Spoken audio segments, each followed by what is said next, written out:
Hey y'all.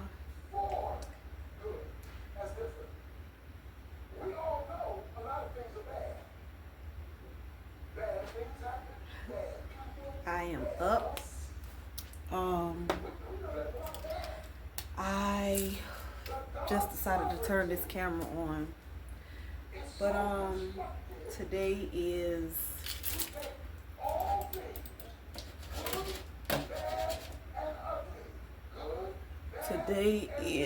the 21st and it is 12:30. I got up maybe like an hour ago. Didn't really sleep last night, but I'm gonna get this day started. So let's go.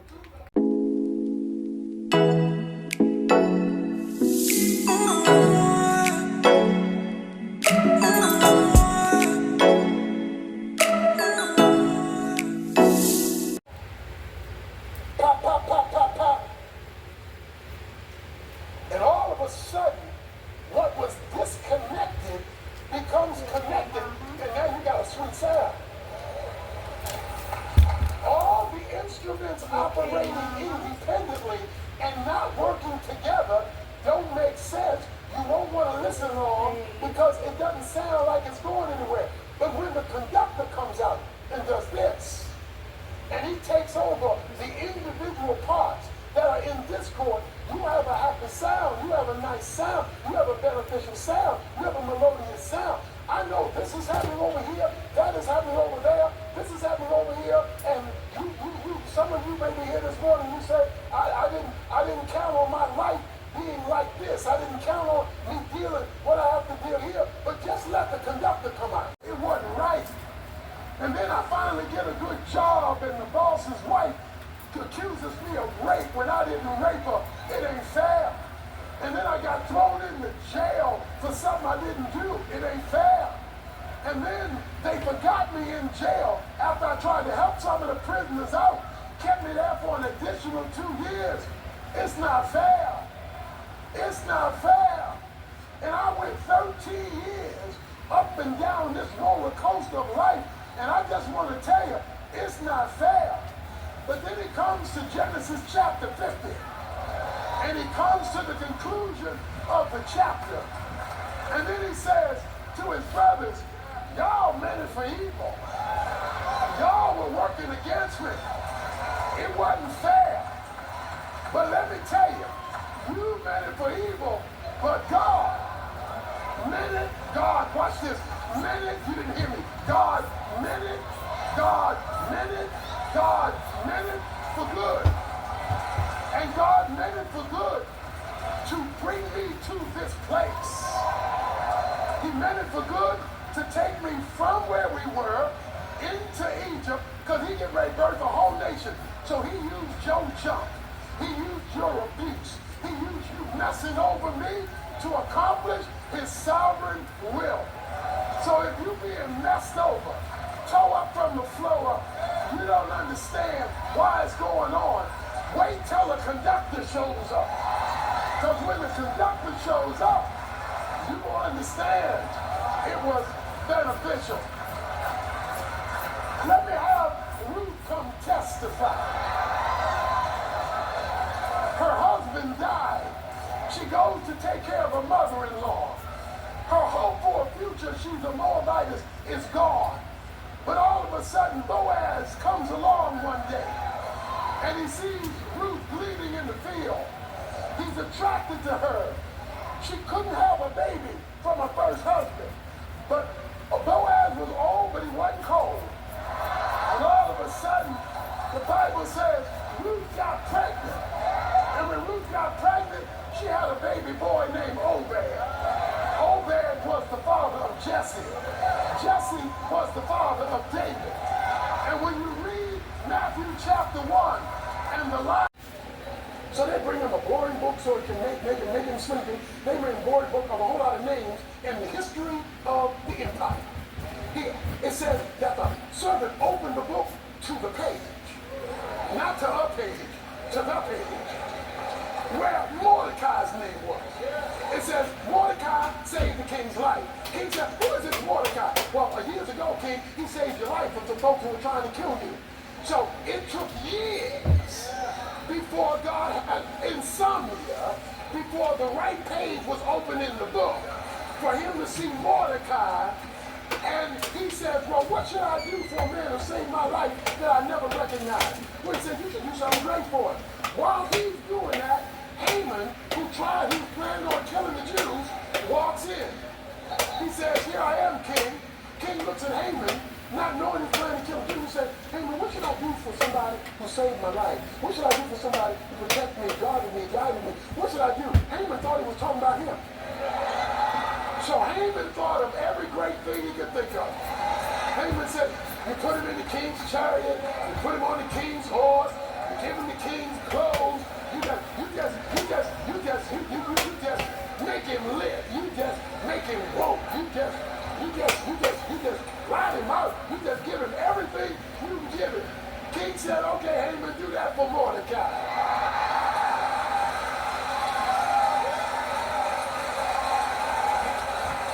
Because even when God's name is not front and center, even when you don't see him, his fingerprints are moving things and stirring things and doing things.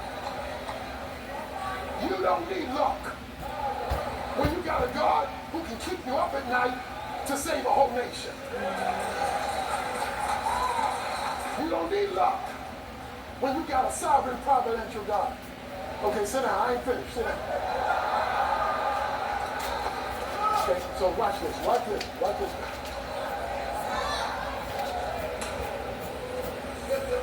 If you want that God, if you want to see him working for you, if you want to see it, not just know about it, notice what he says. For we know that all things, there are no exceptions, so no doubt.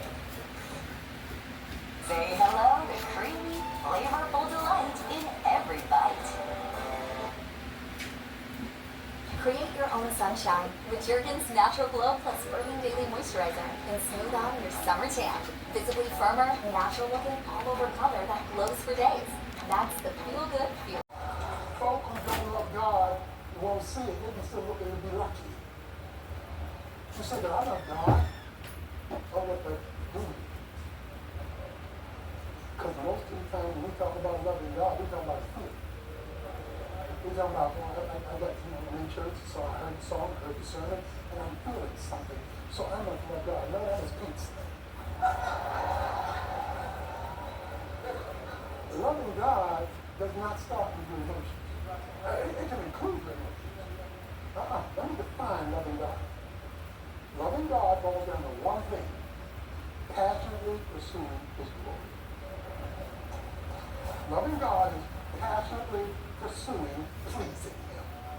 If there is no fire for his glory, which means the advertisement of his attributes, it would mean showing him off, it would mean demonstrating him. If there is no passion for that, you may have good feelings about God, but you do not yet love him. Without the passion to pursue his glory, his name, his advertisement, love has not yet taken root in your life. It may include an emotion, but sometimes you have to love God when you're crying. Sometimes you got to love God when you don't want what God is doing. But you make the decision.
These are rags that I use, that I wash to just do dishes with. Oh, Jesus.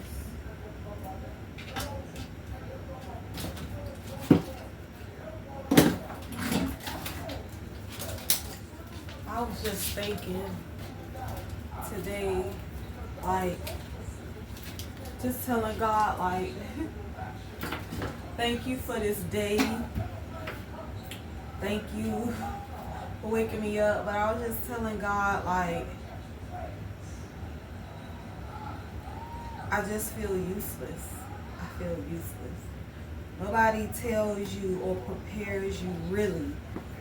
You can be prepared by people's testimonies of how to endure and have faith, but nobody's testimony can prepare you for how you feel on the inside. Like, the feeling is personal. A person can go through the same situation that you going through,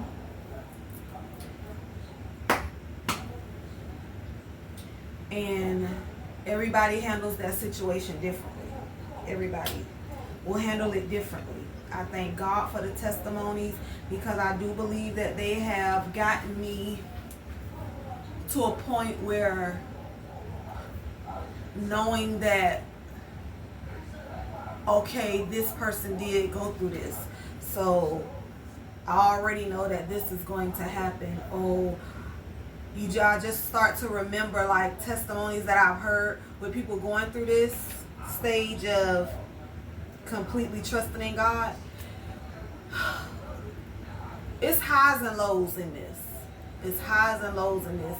And anybody that has gone through a period of completely and solely trusting in the Father, they can tell you that it's like a roller coaster ride, especially with your emotions, your feelings, your thoughts. But I just continue to remind myself of who I am, fearfully and wonderfully made, the apple of God's eye, and that I'm a child of a king, a warrior, a God who's never lost a fight. And he not gonna start with me. So, yeah, I just am learning and doing my best to try to take one day at a time. Because at this point, like, I listened to this woman's testimony yesterday, how she was saying, like, God provided for her and her family for 2 years. After he told them to buy this big house, like, he provided for them. They were almost about to go through foreclosure, all of this, but God provided. He never allowed them to store up money in their bank account. So she was just saying how he had them like the lilies of the valley and the birds of the air. Like, they neither store up in barns and I forgot the other part of it, but he wanted them to live a day-to-day life provision with them leaning on him, trusting in him, like the Israelites were to do in the wilderness. And when they started to store up, that stuff went rotten, wasn't no good. So I feel like that's what God is doing with me. So I just trust him, and I remind myself that, understand that we serve a last minute God, because it helps. I think it'll help me not to have anxiety or worry when he doesn't show up on the due date, or when he doesn't show up on the past due notice. God sees deeper into our situations and our circumstances than we do. So he knows the exact precise time that he can show up to provide a thing, that he can show up and do a thing. So because of that, I'm trusting, knowing that I serve a last minute God. And I mean that it's a last minute to us, but to him it's right on time. So I just try to encourage myself, look at things to keep me encouraged, because I'm gonna be honest, I don't feel like I have nobody to talk to, and the people who I can talk to, I just feel I can't talk to them. I feel like I can't talk to them because I feel like in their head, they're probably judging me but won't say it. I know my family love me. I know that they want the best for me. But I just feel like they don't understand. And I can't get them to understand. You know? And that's okay. Because what God is doing in me and through me, when he's done, it's going to help a whole lot of people around me and in proximity to me to learn to believe on a whole new level, to learn to trust in God in a whole new level, to learn to have faith on a whole new level. So it's all right. It's all right. It don't feel all right sometimes, but it's all right.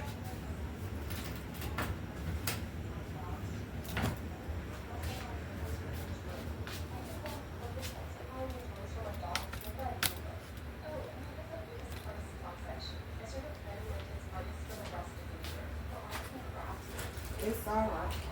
It's all right. So I just wait, and I'm just patient. And I wait on God. I wait on God to send provision however he sees fit. I wait on God to speak, to move however he chooses to move. But yeah. It's a journey that you have to take. You don't have an option not to go with this journey.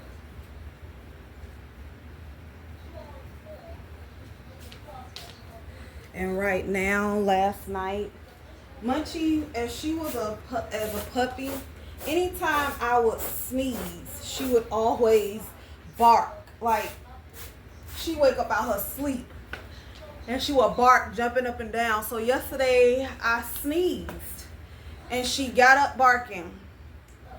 Then I sneezed again as I was walking off, and she must have was jumping up, and when she landed, I heard like a small like pop, like I don't know, but it was a faint, and I heard her do a little squeal. And when I turned around, now she's walking with her left hind leg up. She won't let it touch the ground. She's not crying, like she's not doing any of that, like she's in pain, but she won't put her leg down. But last night I prayed, and I'm just like, Lord, it's in your hands. Like, I'm not just trusting in you to take care of me. I'm trusting in you to take care of her, because I can't do nothing for her. I can't take her to a vet. I can't do nothing for her. So I'm just trusting in God. I do notice that she tries to put it down, so it's not her thigh. It's her paw, the foot that touches the ground. So I'm just hoping that it's just bruised and that it just wears off. She tries to, she does get up and eat and drink water. It's hot. Get up, eat, and drink water. But, and she tries to even play. But for the most part, she just lays down. But she will get up and get snacks if I say you want some. So I just hope that it's just bruised, because I know how with humans sometimes we can get up the wrong way or hit our toe or something and it's bruised and it hurts for a couple of days, and then you back to normal. So I'm just praying that that is what's going on with her.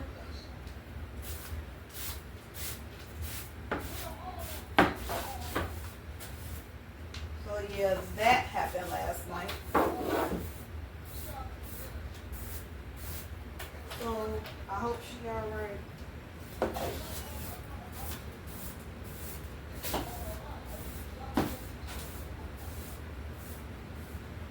I need to mop my floors. what I need to do. Just mop my floors.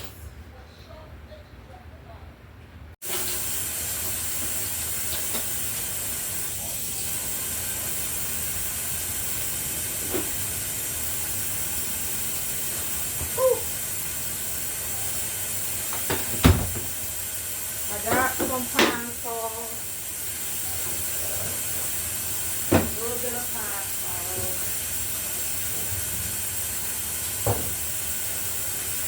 I don't have everything that I would like to have to do it, but I have enough. So I'm going to use what I got to mop my floor.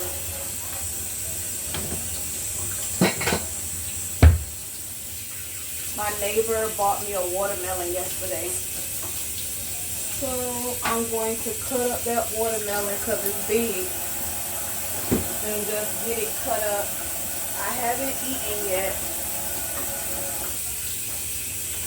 And it's because the food that I ate last night is still on my stomach. So I haven't eaten yet.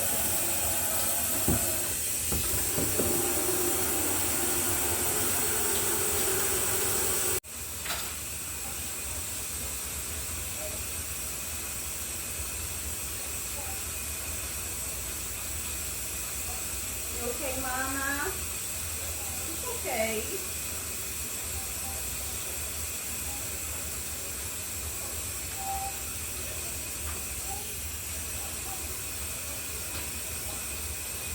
I need to take out my trash.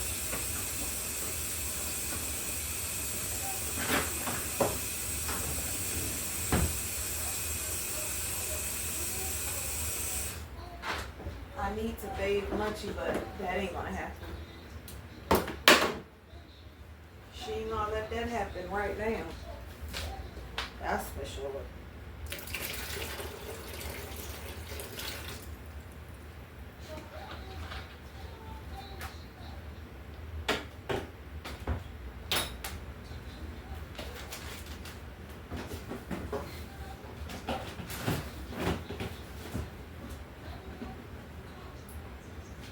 She definitely gonna let that happen.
One thing I don't like is a dirty microwave.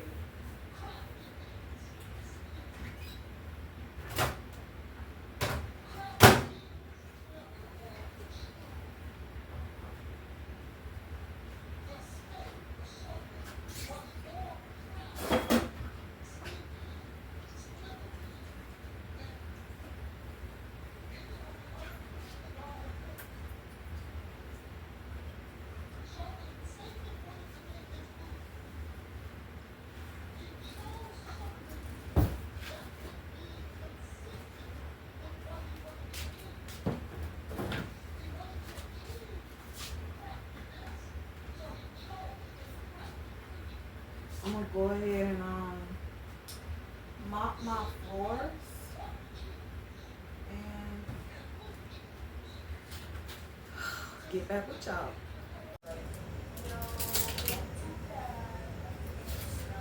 mop my floor. I want breakfast. I'm a person, I love eggs. So I'm going to fix me some ham, eggs, and toast.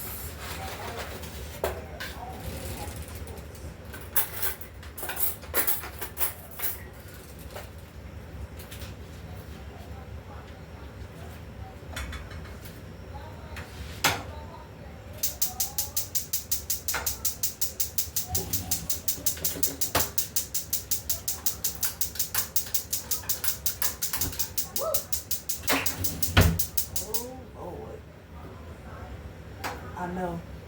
Don't say that.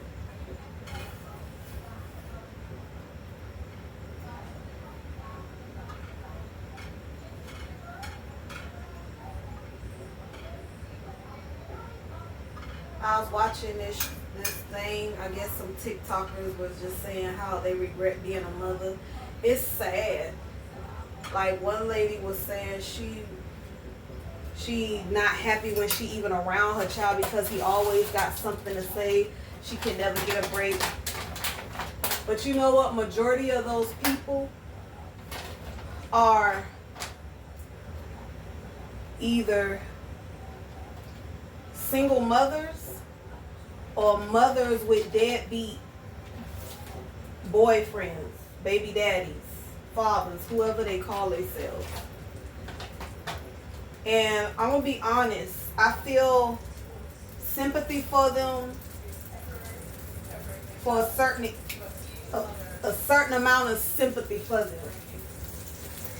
But I feel sorry for the children because God designed children, they're supposed to come during marriage. But if you know how we humans are, we can't wait for nothing. And because we can't wait for nothing,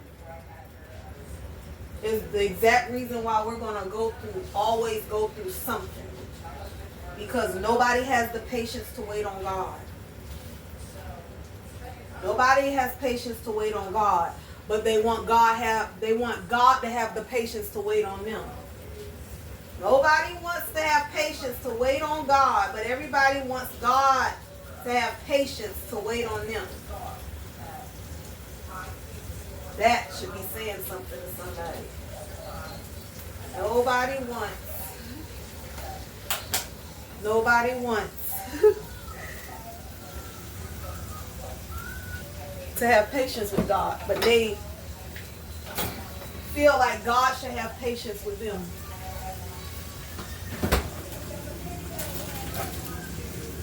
Your patience with God can help you. But God having patience with you,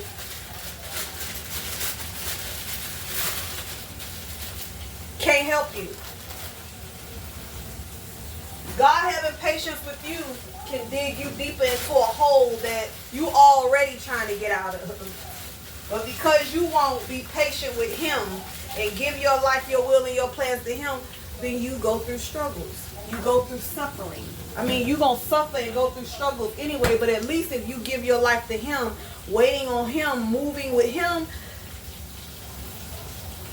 you ain't got to do it by yourself.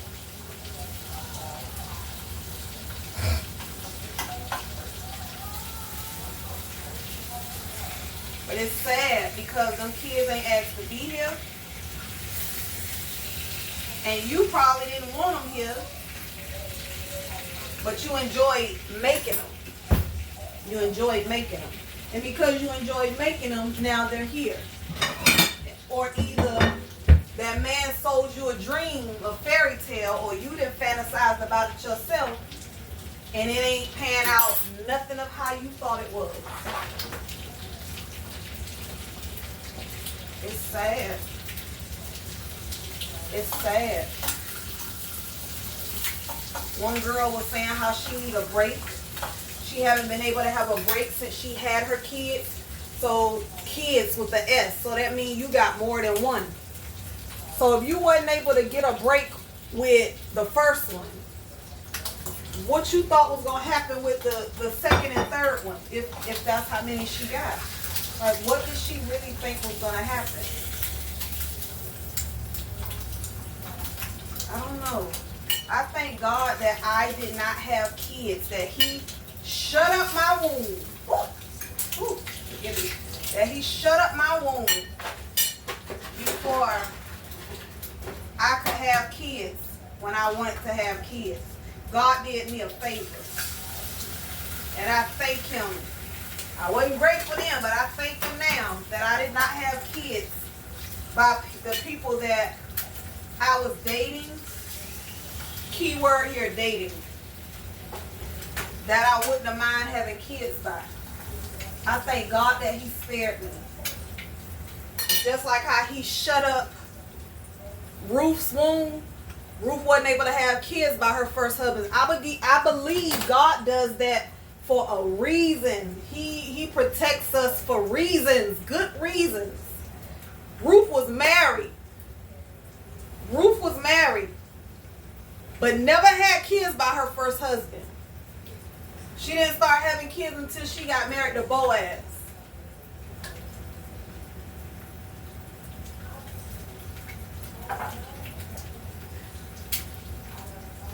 God be trying to spare us. He be trying to save us. But we be like, no, I don't want to be saved. Give me this. I don't want to be saved. I want a baby. I want this. I want that. And then when you get this or that, you want to blame God. But this is what you asked for, right? Yeah, this is what you asked for. This is what you asked for. It's crazy.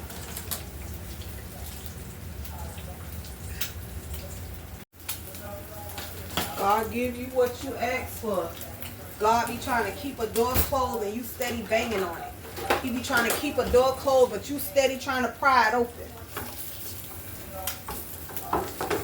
God realizing that He trying to save you. But sometimes God will allow you to open that door to see exactly why He was trying to keep it shut. Gotta be patient, y'all. Gotta be patient. God ain't doing what He doing for nothing. He not doing what He doing to hurt us. God doing what He doing to help us. And the sooner that we catch on to that, the better things will be for everybody. Because then you risk sitting up there having kids. And not only are you unhappy, but your kids unhappy. So if God is telling you to wait, if you feel like God ain't giving you something that you want, understand that there's a good reason behind that. A good reason behind that. A good reason behind it. God is trying to save your life from heartache. God is trying to save your life from some suffering that you ain't really ready for. God be trying to help us, but we think we be trying to help God. No. Wait on God. Please wait on God. Please wait on God. Please wait on God.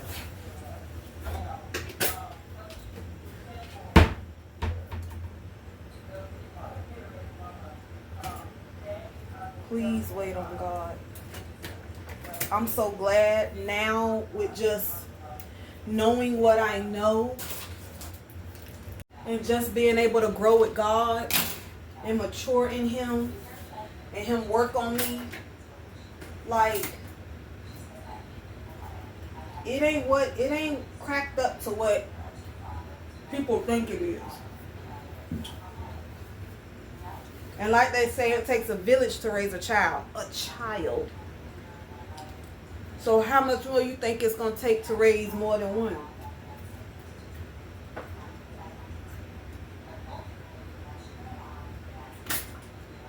It's sad. It's sad.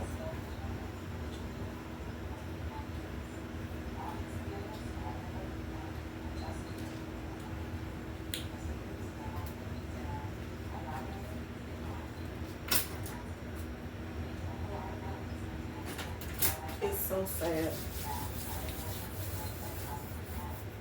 Then you got kids. I seen one girl. She got 7 kids, I think, and I think she's under 27. And she said she had all her kids because she wanted to feel loved. That's not a good reason to have kids, but you're living in a hotel. Like that's not a good reason. Because you wanted to feel love. You had 7 kids, but you're struggling to take care of them. God never meant for us to struggle. Like, struggling is from the enemy. That's just how I feel, point blank, period. And when you do things out of the will of God and not in alignment to what it is that He wants, but what you desire, you put yourself at risk for some serious struggles that you were never intended to go through. Sit down, be still, wait on God. Develop some patience. Do something for yourself. Find something to better yourself. Because having kids ain't gonna do it. Having kids is not gonna help you be better.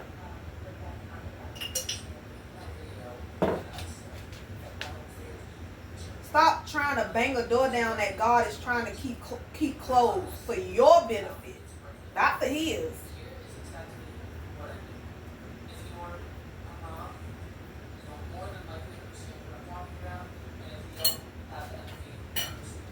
It's just sad.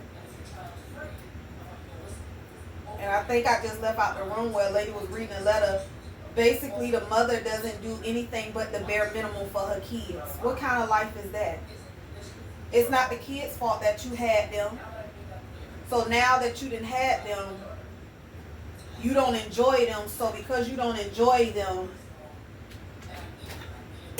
you're not going to let them have a good life. You're just going to do the bare minimum for them. That's crazy. That's crazy. That's crazy. That's crazy. That's crazy to even get on TV to read a letter like that with a parent feeling like that. But you know what? You're going to feel like that when you outside of the will of God. You're going to feel like that when you're doing stuff that God never intended for you to do at the time that you chose to do it.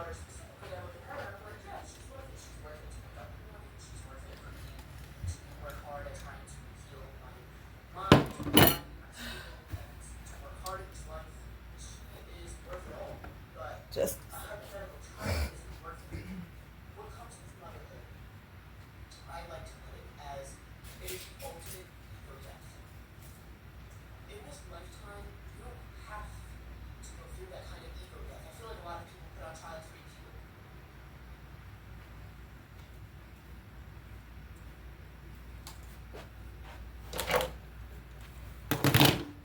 I wish I had some coffee creamer, but I don't, because I would have made me some coffee, but it's okay.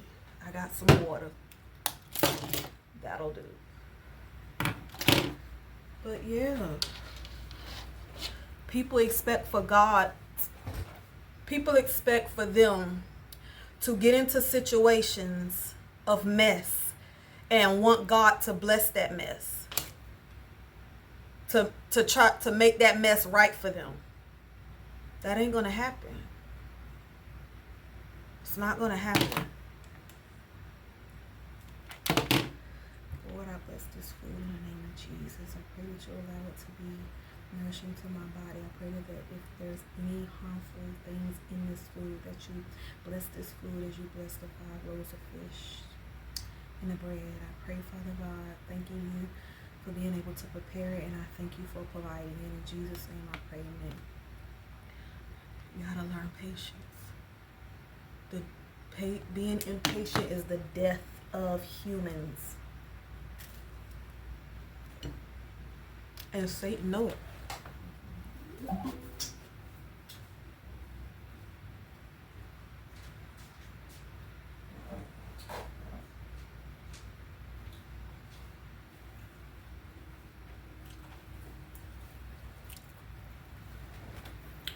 Satan knows that humans are impatient. And he knows that because they're impatient, he can offer them anything that's close to what they want, and they're going to take it. They're going to take it. Right now, I'm wearing the smart plunge for thick, shaking swimsuit. What I love the most about this swimsuit is it has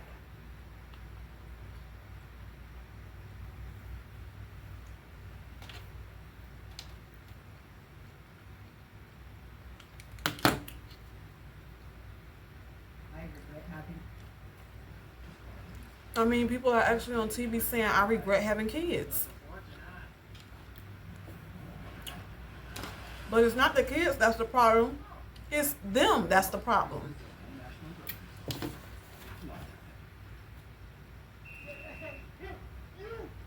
You're one of those people that saves money by watching the It's ads. just sad. You must be kind of like kayak. It's sad to see that mothers are on TV saying this with no shame. With no shame.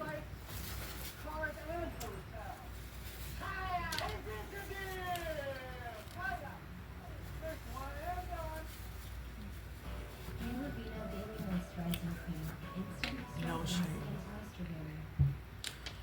But Pop quiz. How much weight can I lose with once daily glucemia diet yeah, and just exercise?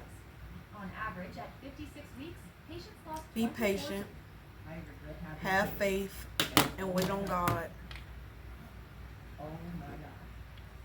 I've learned that having faith in God and having faith of God is two totally different things. And I did a video on that. But I want to have the faith of God because God knows who He is. God has no doubt about what He can do. And because of that, He's very sure of Himself. So I want to develop the faith of God so that I can have the confidence, the faith, and the trust in Him that is needed as I go forth in my assignment and as I go forth in my life. Like, penetrating faith can only come by having the faith of God. Because God is who He is. And He ain't got no confusion about that.